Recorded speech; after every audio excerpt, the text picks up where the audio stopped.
आज के इस वीडियो में हम बात करने वाले हैं पोलराइजेशन। और पोलराइजेशन की जो अगली मेथड है हमारे पास, एक हमने देखी थी रिफ्लेक्शन, अपवर्तन द्वारा, द्विवर्णता के द्वारा, अपवर्तन के द्वारा, और यहाँ पर जो होता है डबल रिफ्लेक्शन के द्वारा, द्विअपवर्तन द्वारा डबल रिफ्लेक्शन। तो डबल रिफ्लेक्शन होता है, सबसे पहले पोलराइजेशन क्या होता है बता चुका हूँ आपको मैं। तो पोलराइजेशन है जैसे कि आपका लाइट होता है, तो लाइट में एक इलेक्ट्रोमैग्नेटिक वेव है, और उस इलेक्ट्रोमैग्नेटिक वेव में जो इलेक्ट्रिक कंपोनेंट है वही देखने की जो रिएक्शन होती है, जो देखने की क्रिया होती है, उसके लिए रिस्पॉन्सिबल होता है। और लाइट वेव जो होती है वो एक लॉन्गिट्यूडिनल वेव होती है, मतलब हम ये कह सकते हैं, सॉरी, एक ट्रांसवर्स वेव होती है, लॉन्गिट्यूडिनल नहीं होती, ट्रांसवर्स वेव होती है। और इसमें जो एटम के जो ये आपकी वेव ऑफ प्रोपेगेशन है, और एटम जो होते हैं ये वाइब्रेट करते हैं इस जो आपकी प्रोपेगेशन ऑफ वेव है उसके परपेंडिकुलर। और ये लगभग सभी पॉसिबल डायरेक्शन में क्या करते हैं, इसके वाइब्रेशंस होते हैं। और इस तरह का लाइट अपन बोलते हैं कि ये आपका जो लाइट है वो है अनपोलराइज्ड लाइट। और अनपोलराइज्ड लाइट को हम कुछ इस प्रकार से रिप्रेजेंट करते हैं, ऐसे, मतलब ऑल पॉसिबल डायरेक्शन में क्या होते हैं, इनके वाइब्रेशंस पाए जाते हैं। Vibrations is in all possible direction. जब हम किसी मेथड के थ्रू हम जब इस वाइब्रेशन की सिमिट्री को अपन कम कर देते हैं, है ना, कि अगर आपने वाइब्रेशंस ऐसे कर दिए, मतलब ये प्लेन में ही आपके वाइब्रेशंस एडजस्ट हो गए, या आपके वाइब्रेशंस हैं ये परपेंडिकुलर, मतलब इस तरह से वाइब्रेट कर रहे हैं या इस तरह से वाइब्रेट कर रहे हैं, एक यूनिक डायरेक्शन में एडजस्ट हो जाते हैं। तो इस प्रकार का जो लाइट है आपका वो कहलाता है, ये दोनों ही पोलराइज्ड लाइट कहलाते हैं। ये पोलराइजेशन इन प्लेन और ये पोलराइजेशन हुआ परपेंडिकुलर टू प्लेन। तो इस तरह से हम यहाँ पर पोलराइजेशन करते हैं। और पोलराइजेशन मतलब जो हम कहते हैं पोलराइजेशन क्या है, तो ये जो आपकी वाइब्रेशन की सिमिट्री है, इस सिमिट्री को डिक्रीज करना, इस सिमिट्री को कम करना, घटाना ही क्या कहलाता है, आपका पोलराइजेशन कहलाता है। और यहाँ पर लाइट को अपन पोलराइज्ड कर देते हैं। मैंने आपको पहली मेथड बताई थी परावर्तन के द्वारा, जिसमें बूस्टर एंगल की हमने बात की थी। दूसरी मेथड की जो हमने बात की थी वो दूसरी मेथड थी हमारे पास में अपवर्तन के द्वारा, कि बार बार हम लाइट को अगर अपवर्तित कराते रहे तो लास्ट में फाइनली जो हमको लाइट मिलता है वो फुली पोलराइज्ड होता है। तीसरे की बात हमने करी थी द्विवर्णता, जिसमें हमने पोलराइड्स को देखा था कि किस प्रकार से जो पोलराइड्स है आपका वो एक वेव को तो एब्जॉर्ब कर लेता है और बाकी वेव को क्या कर देता है, वो जो है अपनी जो उसकी एक्सिस के जो पोलराइजेशन एक्सिस में जो वाइब्रेशंस होते हैं उनको जाने देता है। नेक्स्ट हम बात कर रहे हैं, तो यहाँ पर हमारे पास पोलराइजेशन हो रहा है द्विअपवर्तन, और ये डबल रिफ्लेक्शन के थ्रू हो रहा है। अभी अपन यहाँ पर सिर्फ प्लेन पोलराइज्ड लाइट की बात कर रहे हैं, सर्कुलर पोलराइज्ड लाइट को हम डिस्कस नहीं कर रहे हैं, उसके लिए हम बाद में डिस्कशन करेंगे। तो फिलहाल पोलराइजेशन जो हो रहा है आपका डबल रिफ्लेक्शन के थ्रू, कैसे पोलराइजेशन होता है, तो द्विअपवर्तन या डबल रिफ्लेक्शन एक ऐसी मेथड होती है जिसके थ्रू हम अनपोलराइज्ड लाइट को क्या कर सकते हैं, पोलराइज्ड कर सकते हैं, है ना। जब कोई भी अनपोलराइज्ड लाइट जो होता है वो किसी स्पेशल क्रिस्टल, जैसे आपको बोलते हैं हम कैल्साइट, है ना, या क्वार्ट्ज या टूरमेलिन, हम कैल्साइट पर इसको ऑपरेट कर दें तो कैल्साइट होता है आपका, है ना, कैल्साइट है आपका, या जो आपका जो है क्वार्ट्ज है ना, या टूरमेलिन का जो क्रिस्टल होता है, इन क्रिस्टल पर, टूरमेलिन के क्रिस्टल, इन क्रिस्टल्स पर जब ऑपरेट होता है तो ये क्रिस्टल्स क्या करते हैं, इस लाइट को जो है दो पोर्शन में, दो रेज में डिवाइड कर देते हैं। जैसे आपका एक लाइट रे आता है, इसके ऊपर कोई भी आपका इन तीनों में से कोई सा भी क्रिस्टल है, और जब ये अनपोलराइज्ड लाइट इसके ऊपर इंसिडेंट करता है तो ये लाइट जो होता है इस क्रिस्टल के थ्रू क्या होता है, ये टू लाइट्स में डिवाइड हो जाता है, टू रेज में डिवाइड हो जाता है। ये दो रेज आपके यहाँ पे मिल जाती है, और इसमें से दोनों रेज क्या होती है, ये दोनों रेज ही क्या कहलाती है, आपकी जो है पोलराइज्ड लाइट कहलाती है। एक में वाइब्रेशंस जो होते हैं आपके प्लेन इन दिस बोर्ड, और दूसरे वाइब्रेशंस जो होते हैं दूसरी रे में वो perpendicular to this board, this plane. तो इस तरह से ये लाइट जो होता है दो लाइट्स में डिवाइड हो जाता है, और इसी को अपन बोलते हैं यहाँ पर क्या, डबल रिफ्लेक्शन, ठीक है ना। तो अनपोलराइज्ड लाइट का दो अलग अलग लाइट्स में डिवाइड हो जाना ही क्या कहलाता है, यही कहलाता है आपका जो है यहाँ पर जो है क्वार्ट्ज क्रिस्टल के थ्रू, तो यही कहलाता है आपका डबल रिफ्लेक्शन, ठीक है ना। तो ये डबल रिफ्लेक्शन आपका यहाँ पर कहलाता है, और जिन क्रिस्टलों में ये घटना होती है उसी घटना को अपन क्या बोलते हैं, double reflection crystal, double reflective crystal अपन यहाँ पर बोलते हैं। अब ये जो द्विअपवर्तक क्रिस्टल ये दो प्रकार का होता है, हम द्विअपवर्तक क्रिस्टल की बात करते हैं तो ये दो प्रकार का क्रिस्टल होता है आपका। एक तो जो क्रिस्टल होता है आपका एकाक्षीय होता है, यूनिएक्सियल होता है, और दूसरा जो होता है बाईएक्सियल होता है। एक तो होता है एकाक्षीय मतलब यूनिएक्सियल, यूनिएक्सियल में क्या होता है, और दूसरा होता है वो होता है आपका यहाँ पर बाईएक्सियल। दूसरा जो टाइप होता है इसका वो होता है आपका बाईएक्सियल। तो इस तरह से दो क्रिस्टल होते हैं हमारे पास, यूनिएक्सियल एंड बाईएक्सियल। अब यूनिएक्सियल की बात करें, यूनिएक्सियल में क्या होता है कि ये क्रिस्टल जो किसी विशेष दिशा स्पेसिफिक डायरेक्शन में है ना, इनकी प्रकाशिक अक्ष, इनकी जो ऑप्टिकल एक्सिस जो होती है वो ऐसी होती है कि जिसके अनुदिश या समांतर यदि कोई प्रकाश किरण आपतित होता है तो द्विअपवर्तन की घटना नहीं होती है। मतलब जब भी कोई लाइट इस पर ऑपरेट होगा तो आपका जो है ये जो आपका यहाँ पर डबल रिफ्लेक्शन है, इस डबल रिफ्लेक्शन की प्रोसेस यहाँ पर नहीं होती है। इसी को अपन एकाक्षीय क्रिस्टल कहते हैं, है ना। अब इसमें क्या होता है, इसमें भी दो लाइट्स होती हैं, यहाँ पर दो डिवाइड होती है। एक जो होती है आपके अपवर्तन के नियमों का पालन करती है ना। जब कैल्साइट, टूरमेलिन या क्वार्ट्ज के क्रिस्टल पर जब यहाँ पर कोई यहाँ पर रेज ऑपरेट होती है तो यहाँ पर एक किरण जो होती है ये स्नेल के नियम का पालन करती है। मतलब जब भी यूनिएक्सियल क्वार्ट्ज पर जब आपका क्रिस्टल पर जब कोई भी ये लाइट ऑपरेट होता है तो दो लाइट्स मुझे मिलती है। एक लाइट जो इसमें होती है वो क्या करती है, वो स्नेल्स रूल को फॉलो करती है ना। स्नेल्स रूल को क्या करती है, ये फॉलो करती है ना। और इसको अपन बोलते हैं ऑर्डिनरी रे, ठीक है ना। ऑर्डिनरी रे आपकी कहलाती है। और जो दूसरी रे होती है आपकी वो स्नेल्स रूल को नॉट फॉलो, ये स्नेल रूल को फॉलो नहीं करती है ना। और इसको अपन बोलते हैं extra ordinary wave, ordinary wave. तो एक रे जो होती है स्नेल के रूल को फॉलो करती है वो ऑर्डिनरी वेव कहलाती है। दूसरी रे जो होती है वो एक्स्ट्रा ऑर्डिनरी वेव कहलाती है, जो रिफ्लेक्शन रूल को फॉलो नहीं करती है।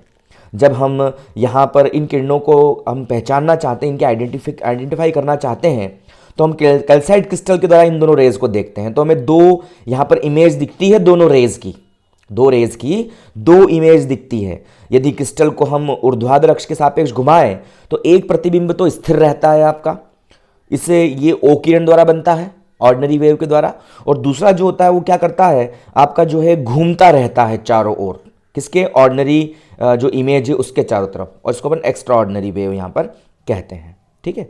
और यहाँ पर अगर हम बात करें, ठीक, जो किरण ओ का जो तरंगाग्र होता है वो गोलाकार होता है, और हमने तरंगाग्र की बात करी है, तरंगाग्र गोलाकार होते हैं। पहले हम फर्स्ट चैप्टर में हमने बात की इस बुक को स्टार्ट करने से पहले।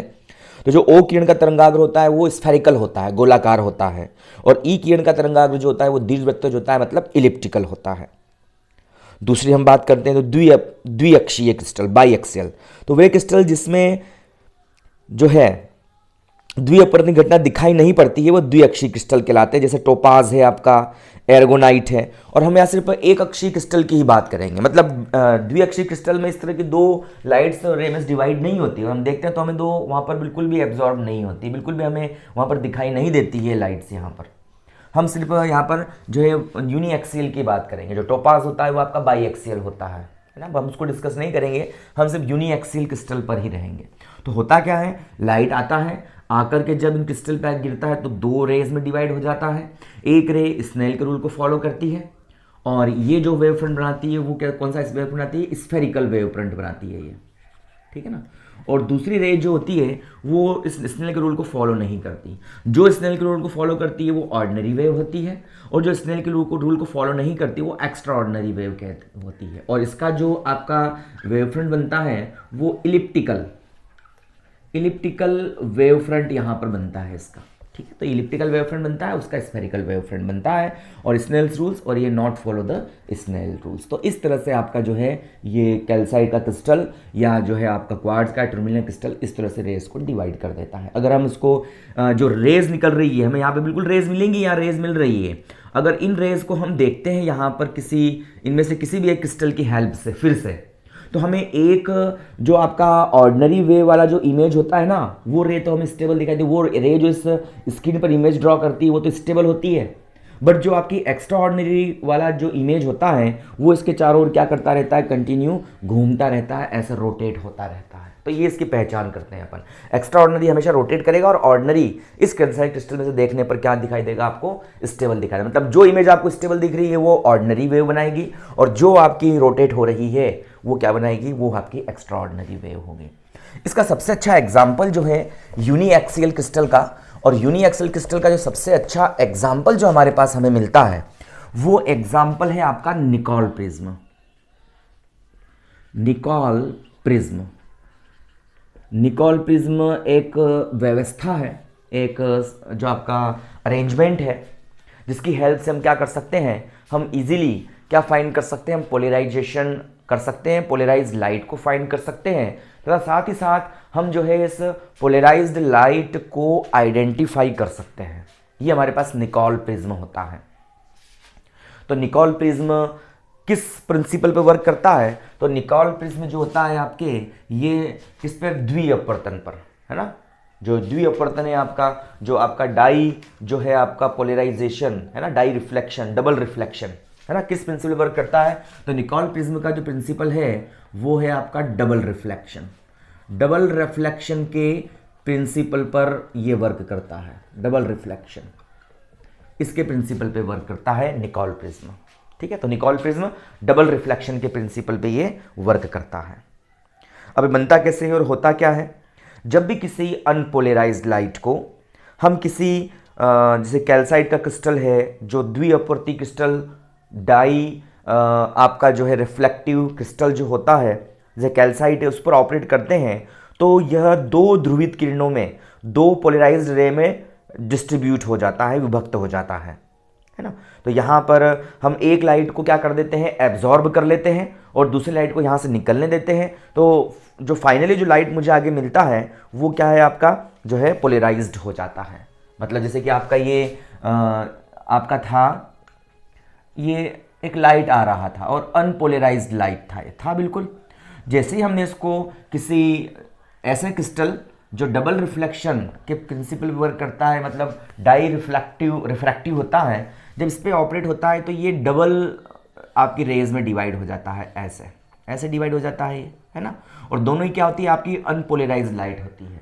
तो हम इनमें से किसी एक रे को क्या कर लेते हैं, एब्जॉर्ब करवा लेते हैं, और दूसरी रे को क्या करते हैं, यहाँ से बाहर निकलने देते हैं। तो इस प्रकार से आउटपुट पर जो लाइट मुझे मिलता है वो लाइट कैसा होता है, आपका पोलराइज्ड लाइट होता है। तो इस प्रकार से निकोल प्रिज्म डबल रिफ्लेक्शन के प्रिंसिपल वर्क करने वाली एक ऐसी डिवाइस है जिसकी हेल्प से हम क्या कर सकते हैं, पोलराइजेशन की रिएक्शन की जा सकती है, और अनपोलराइज्ड लाइट को पोलराइज्ड लाइट में यहाँ पर चेंज किया जा सकता है। अनपोलराइज्ड लाइट को पोलराइज्ड लाइट में चेंज करने से मतलब ये है कि यहाँ पर हम जो वाइब्रेशंस हो रहे हैं उस वाइब्रेशंस की सिमिट्री को डिक्रीज कर रहे हैं। वाइब्रेशन जो सभी पॉसिबल डायरेक्शंस में थे, इंटेंसिटी बहुत ज़्यादा थी, उस इंटेंसिटी को हम डिक्रीज कर रहे हैं। उस वाइब्रेशन को हम किसी भी एक पार्टिकुलर डायरेक्शन में हम जो है एडजस्ट कर रहे हैं। कौन सी डायरेक्शन में, जिस डायरेक्शन में इसकी क्रिस्टल की एक्सिस होती है उसी डायरेक्शन में इसको एडजस्ट करते हैं डिफरेंट मेथड से। और एक मेथड बनती है उसमें से ये आपकी निकोल प्रिज्म वाली। अब ये निकोल प्रिज्म बनता कैसे है, हम सबसे पहले इसको जो है कंस्ट्रक्शन देख लेते हैं इसकी। तो इसमें एक कैल्साइट क्रिस्टल का बना हुआ, हम एक कैल्साइट क्रिस्टल ले लेते हैं, ऐसा एक कैल्साइट क्रिस्टल का बना हुआ ऐसा क्या कर लेते हैं, एक जो है कैल्साइट क्रिस्टल, एक जो ट्रांसपेरेंट क्रिस्टल होता है, इस तरह से हम एक कैल्साइट क्रिस्टल ले लेते हैं यहाँ पर ऐसे। और ये मैंने कैल्साइट क्रिस्टल ले लिया यहाँ पर, A B, this becomes to C and this becomes to D. ये आपका एक कैल्साइट क्रिस्टल ले लेते हैं हम यहाँ पर, ठीक है ना। तो एक कैल्साइट क्रिस्टल ले लिया जाता है यहाँ पर, और इस प्रकार से लेते हैं कि इसकी लेंथ है वो उसकी विड्थ की कितनी गुनी हो, ब्रेड की कितनी गुनी हो, 3 गुनी हो जाए। मतलब अगर इसकी लेंथ में L बोल दूं और ये B बोल दूं तो यहाँ से L बराबर क्या हो जाता है, आपका 3B हो जाता है ना। मतलब जो लेंथ है वो ब्रेड की कितनी मल्टीपल हो, 3 मल्टीपल हो। मतलब लंबाई ज़्यादा हो और चौड़ाई इसकी क्या हो, कम हो, और जो लंबाई है वो चौड़ाई की 3 गुनी हो, ऐसा हम ले लेते हैं इसको, है ना। और फिर हम क्या करते हैं कि हम इसके किनारे के जो आपकी इसकी साइड्स होती है ना, उसकी जो आपकी साइड्स होती हैं, साइड्स को हम क्या करते हैं, घिसते हैं यहाँ पर, इसकी फलकों को, फेस को हम क्या कर देते हैं, घिस देते हैं, और घिस करके इसके एंगल को 68 डिग्री और 112 डिग्री का बना लेते हैं। इस तरह से घिसते हैं कि ये आपका 68 डिग्री का बन जाए और कितने डिग्री का हो जाए, आपके 112 डिग्री का हो जाए। इसके जो आपका जो क्रॉस सेक्शन है, क्रॉस सेक्शन कितने डिग्री का हो जाए, 68 डिग्री एंड 112 डिग्री का आपका हो जाए। इस तरह से इसको घिसा जाता है। तो इस तरह से हम इसको घिसते हैं कि इसके जो काट एरिए हैं वो कितने डिग्री के हो जाए आपके, वो जो है आपके जो लगभग जो है, जैसे कि पहले ऐसे थे, मान लिया ये ऐसे थे पहले, है ना, ये इस तरह से थे आपके, ये है ना, इस तरह से इसको बना देता हूँ मैं, ये कुछ ऐसे थे पहले, मान लिया ये ऐसे थे, ठीक है ना, और ये सी पॉइंट है और ये सी डैश है, ये बी पॉइंट और ये बी डैश है, ऐसा। हम इसको क्या करते हैं, घिसना चालू करते हैं। अब यहाँ से इसकी इस साइड को घिसते हैं और यहाँ से घिसते हैं, इसकी इस साइड को घिसते हैं, और कुछ इस प्रकार से घिसते हैं कि इनके जो क्रॉस सेक्शन एरिया के जो एंगल है ना, वो एंगल कितने डिग्री के हो जाए, 68 डिग्री एंड 112 डिग्री के हो जाए। ऐसे इनके एंगल्स बन जाए, इस तरह से हम इसको यहाँ पर घिस देते हैं, ठीक है ना, मतलब 68 डिग्री और 112 डिग्री के ये हो जाए। इस तरह से इनको घिस दिया जाता है। और फिर क्या करते हैं, इनको घिसने के बाद में अब क्रिस्टल को क्या करते हैं हम, जो है एक यहाँ से BC, यहाँ से इसको काट देते हैं इस तरह से, ऐसे इस पोर्शन को हम इस तरह से क्या कर देते हैं, यहाँ से दो भागों में डिवाइड कर देते हैं इसको, है ना, इस तरह से। ये एंगल इस तरह डिवाइड करते हैं कि एंगल आपका 90 डिग्री हो, इस तरह से डिवाइड करते हैं इसको, है ना, मतलब लगभग 90 डिग्री हो, ऐसा इसको हम डिवाइड करते हैं। तो हम इस क्रिस्टल को यहाँ से क्या कर लेते हैं, कट कर लेते हैं, बिल्कुल ऑप्टिकली कट करते हैं इसको, ठीक है। आप हीरे से कट कर सकते हो या मशीनरी से वैसे कट कर सकते हो। और फिर इसको क्या करते हैं, हम पॉलिश करते हैं इसके इन सिरों पर पॉलिश कर देते हैं। और पॉलिश करने के बाद फिर से क्या कर देते हैं, इनको फिर से अपन जोड़ देते हैं। जोड़ने पर ये आपकी कंडीशन हो जाएगी, बिल्कुल ऐसी कंडीशन होगी जोड़ने पर, ऐसा ही तो होगा। और हम इसको वापस से क्या कर देते हैं, वापस से कनेक्ट कर देते हैं ऐसे। और किसकी हेल्प से कनेक्ट करते हैं, एक ट्रांसपेरेंट सीमेंट आती है आपकी, ट्रांसपेरेंट सीमेंट, इसको अपन बोलते हैं कनाडा बाल्सम, है ना, क्या बोलते हैं इसको, कनाडा बाल्सम। इस कनाडा बाल्सम नाम की एक सीमेंट होती है ना, एक जो जॉइनिंग इसको एडसिव मटेरियल होता है, कनाडा बाल्सम नाम का चिपकाने का मटेरियल, एडसिव मटेरियल, है ना। उस कनाडा बाल्सम ये खुद ट्रांसपेरेंट होता है, उसकी हेल्प से हम इसको वापस से क्या कर देते हैं, कनेक्ट कर देते हैं, जैसे कि डायग्राम में यहाँ पर शो कर रखा है, ठीक है। अब क्या होता है कि यहाँ पर जो यहाँ पर कैल्साइट क्रिस्टल का जो आपका होता है ना, कैल्साइट क्रिस्टल का जो आपका रिफ्रैक्टिव इंडेक्स होता है वो कितना होता है, 1.658। और आपका कनाडा बाल्सम का अपर्तनांक कनाडा बाल्सम का अपर्तनांक कितना होता है, जैसे देखो। अब हम क्या करते हैं भाई, यहाँ पर दोनों के रिफ्रैक्टिव इंडेक्स में कुछ चेंजेस आता है ना, देखते हैं इसको कैसे होता है।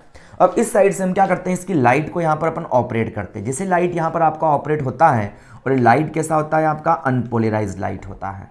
तो जैसे अनपोलराइज्ड लाइट यहाँ पर ऑपरेट होता है, तो ये क्रिस्टल क्या करता है, इसको दो रेज में डिवाइड कर देता है, यहाँ पर ऐसे और ये ऐसे दो रेज में इसको डिवाइड कर देता है। यहाँ पर दो रेज में यहाँ पर डिवाइड होती है, एक हो जाती है आपकी ऑर्डिनरी वेव और दूसरी हो जाती है आपकी एक्स्ट्रा ऑर्डिनरी वेव। इस तरह से दो रेज में क्या हो जाती है, डिवाइड हो जाती है। एक रे तो होती है आपकी ऑर्डिनरी और दूसरी होती है आपकी एक्स्ट्रा ऑर्डिनरी वेव, ठीक है ना। चाहो तो इसको ऑर्डिनरी बोल दो, ये ऑर्डिनरी वेव, और ये होती है ऊपर वाली आपकी एक्स्ट्रा ऑर्डिनरी, ऐसे हो जाती है। एक्स्ट्रा ऑर्डिनरी वेव के जो वाइब्रेशंस होते हैं वो इसी प्लेन में होते हैं, और ऑर्डिनरी वेव के जो वाइब्रेशंस होते हैं वो क्या होते हैं, परपेंडिकुलर टू दिस प्लेन, ऐसे ही इसके वाइब्रेशंस होते हैं, ठीक है। तो ये जैसे कोई अनपोलराइज्ड लाइट इस कनाडा बाल्सम के इस क्रिस्टल सीमेंट पर ऑपरेट होता है, इस आपका जो कैल्साइट क्रिस्टल पर ऑपरेट होता है, तो डबल आपकी रेज में डिवाइड हो जाता है। एक रे आपकी ऑर्डिनरी होती है, दूसरी होती है एक्स्ट्रा ऑर्डिनरी। ऑर्डिनरी रे में जो वाइब्रेशंस होते हैं वो परपेंडिकुलर टू प्लेन होते हैं, और एक्स्ट्रा ऑर्डिनरी में जो वाइब्रेशंस होते हैं वो आपके इसी प्लेन के अंदर ही यहाँ पर इसके वाइब्रेशंस होते हैं। तो इस तरह से दो रेज मुझे यहाँ पर मिल जाती हैं। अब सबसे पहले हम बात करते हैं यहाँ पर, तो यहाँ पर जो हमारे पास में ऑर्डिनरी वेव होती है और ई रे होती है। ऑर्डिनरी वेव के लिए आपका कैल्साइट क्रिस्टल का जो रिफ्रैक्टिव इंडेक्स होता है ना, दो रे है, एक तो आपकी ऑर्डिनरी वेव है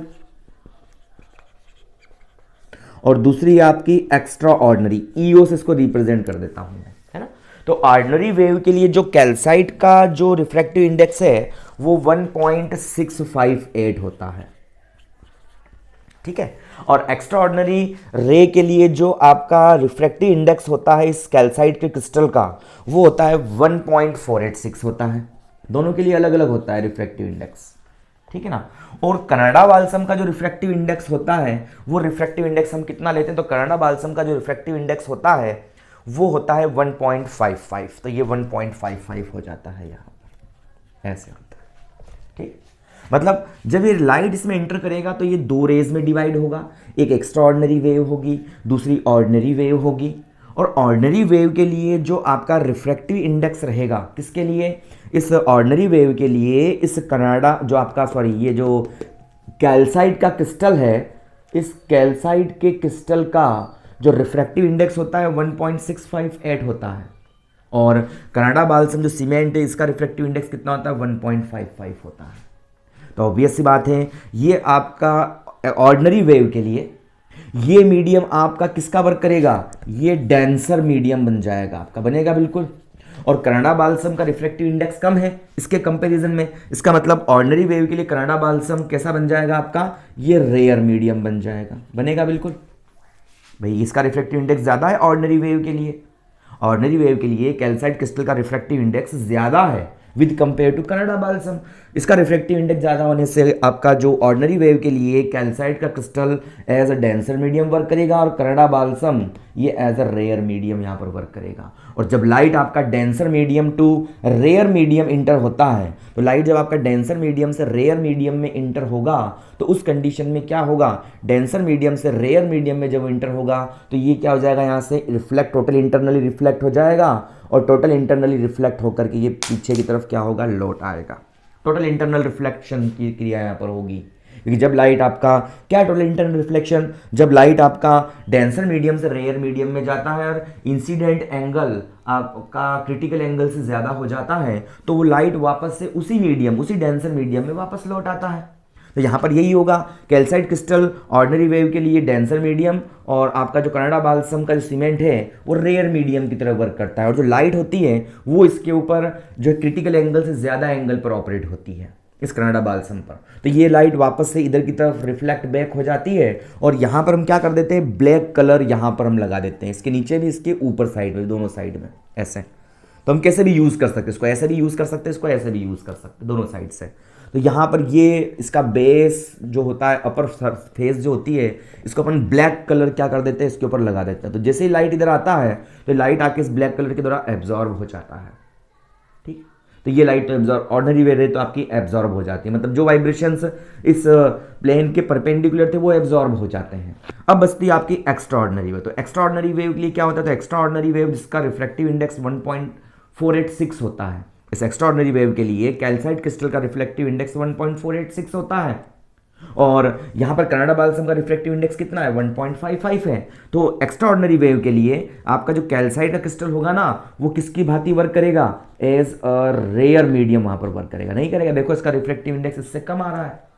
तो ये जो आपका एक्स्ट्रा ऑर्डिनरी वेव के लिए कैल्साइट का जो क्रिस्टल आता है वो रेयर मीडियम की तरह, और जो कनाडा बाल्सम होती है वो कनाडा बाल्सम डेंसर मीडियम की तरह ये वर्क करती है। तो डेंसर मीडियम की तरह ये वर्क करती है आपकी, ठीक है। तो ये रेयर मीडियम की तरह वर्क करता है, ये डेंसर मीडियम की तरह वर्क करता है। तो एक्स्ट्रा ऑर्डिनरी वेव के लिए आपका जो ये होता है, ये है ना, एक्स्ट्रा ऑर्डिनरी वेव के लिए ये रेयर मीडियम की भांति वर्क करता है और ये जो होता है आपका डेंसर मीडियम की भांति यहाँ पर वर्क करता है।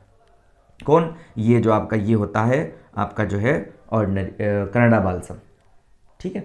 तो ये रेयर मीडियम बनता है, ये डेंसर मीडियम बन जाता है। और लाइट जब रेयर मीडियम से डेंसर मीडियम में जाती है तो ये थोड़ा सा क्या होती है, अपने टुवर्ड्स टू नॉर्मल बेंट हो जाती है और वापस से इस तरह से बेंट होकर के लाइट कुछ ऐसा यहाँ पर आता है और लाइट यहाँ पर आकर के वापस से बाहर निकल जाता है। और इस तरह से मुझे यहाँ पर जो लाइट मिलता है वो लाइट यहाँ पर मुझे प्लेन पोलराइज्ड लाइट मिलता है, जिसके वाइब्रेशंस जो होते हैं इसी प्लेन में आपके यहाँ पर होते हैं। और बिकॉज ऑफ ये रे स्नेल्स रूल को फॉलो नहीं करती है, है ना। स्नेल के रूल यहाँ पर फॉलो नहीं हो सकते, mu equal to sine i upon sine r, वो रूल यहाँ पर एप्लीकेबल नहीं होता है। और ये रेस सीधी होती है और सीधी होकर के निकल करके हमें आउटपुट पर मिल जाती है। इस प्रकार से हम जो है डबल रिफ्लेक्शन के थ्रू क्या कर सकते हैं, हम यहाँ पर इजीली लाइट को पोलराइज्ड कर सकते हैं, हम पोलराइज्ड लाइट को यहाँ पर फाइंड आउट कर सकते हैं।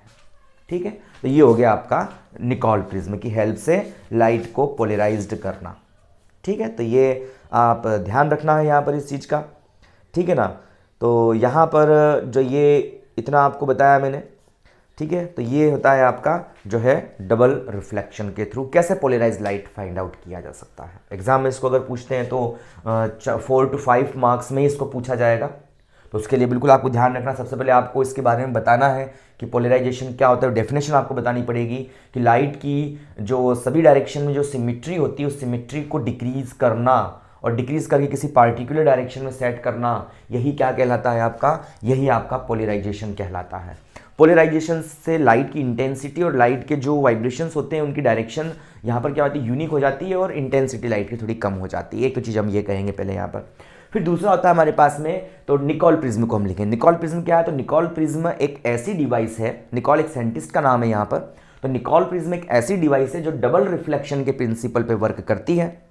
जब लाइट किसी स्पेशल क्रिस्टल जैसे क्वार्ट्ज है, कैल्साइट है, टूरमेलिन है, इस पर ऑपरेट होता है तो ये क्रिस्टल्स इस लाइट को दो रेज में डिवाइड कर देते हैं। एक रे जो होती है आपकी ऑर्डिनरी वेव कहलाती है। ऑर्डिनरी वेव जो होती है यहाँ पर स्नेल्स के रूल को फॉलो करती है और इससे मिलने वाला वेव फ्रंट जो होता है वो स्फेरिकल वेव फ्रंट होता है ना। और दूसरा जो एक्स्ट्रा ऑर्डिनरी वेव होती है, ये extraordinary wave Snell's rule को फॉलो नहीं करती है और इससे निकलने वाला वेव फ्रंट कैसा होता है आपका, जो है इलिप्टिकल वेव फ्रंट, मतलब दीर्घवृत्तीय वेव फ्रंट यहाँ पर बनता है और यहाँ पर ये वृत्तीय वेव फ्रंट बनता है। तो जब लाइट लिखना क्या है आपको, लाइट जब आपका कैल्साइट क्रिस्टल पर ऑपरेट होता है तो ये इस लाइट को दो भागों में डिवाइड कर देता है। एक होती है आपकी रे एक्स्ट्रा ऑर्डिनरी वेव, दूसरी होती है ऑर्डिनरी वेव। इस प्रकार से एक लाइट को इसमें एब्जॉर्ब कर लिया जाता है, अवशोषित कर लिया जाता है और आउटपुट पर मिलना जो लाइट हमें मिलता है वो लाइट कैसा होता है आपका, प्लेन पोलराइज्ड लाइट यहाँ पर होता है। तो यहाँ पर इस तरह से हमें इतना लिखना है। फिर निकोल प्रिज्म के हमें कंस्ट्रक्शन के बारे में बताना होगा। तो निकोल प्रिज्म में करते क्या है, इसमें हम एक रेक्टेंगल टाइप का हम क्या लेते हैं, एक कैल्साइट का क्रिस्टल लेते हैं जिसकी लेंथ उसकी ब्रेड के कंपैरिजन में, उसकी चौड़ाई के कंपैरिजन में 3 गुना हो और उसके हम इसके साइड वाले जो क्रॉस सेक्शन एरिया होता है इसको इतना घिसते हैं, इसके अनुप्रस्थ काट को इतना घिसते हैं कि इसके एंगल 68 डिग्री और 112 डिग्री के बन जाते हैं। तो इस तरह से इसको आपको घिसना है यहाँ पर। ठीक है, इसके बाद हम इस क्रिस्टल को इस BC जो इसका विकर्ण होता है, डायगोनल होता है, यहाँ से हम इसको ब्रेक करते हैं और ब्रेक करके हम इसको पॉलिश करते हैं और पॉलिश करके फिर से एक ट्रांसपेरेंट सीमेंट होती है कनाडा बाल्सम, उसकी हेल्प से क्या कर देते हैं, हम इसको वापस से कनेक्ट कर देते हैं और इस प्रकार से हमारे पास जो डिवाइस मिलता है ये आपका कनाडा बाल्सम का, ये आपका जो है निकोल प्रिज्म बन जाता है। अब वर्किंग में क्या लिखना है आपको, तो वर्किंग में यही लिखेंगे कि जैसे ही आपका अनपोलराइज्ड लाइट इस कैल्साइट के क्रिस्टल पर, इस निकोल प्रिज्म पर ऑपरेट होता है ना, तो यहां पर ये जो आपका कैल्साइट का क्रिस्टल है ये इसको 2 रेज में डिवाइड कर देता है। एक रे आपकी ऑर्डिनरी वेव होती है, दूसरी वेव आपकी एक्स्ट्रा ऑर्डिनरी वेव होती है ना। सबसे पहले बात करेंगे हम ऑर्डिनरी वेव के लिए। तो ऑर्डिनरी वेव के लिए कैल्साइट क्रिस्टल का जो रिफ्रैक्टिव इंडेक्स जो होता है, जो अपवर्तनांक होता है वो कितना होता है आपका 1.658 होता है और कनाडा बाल्सम का जो रिफ्रैक्टिव इंडेक्स होता है वो 1.55 होता है।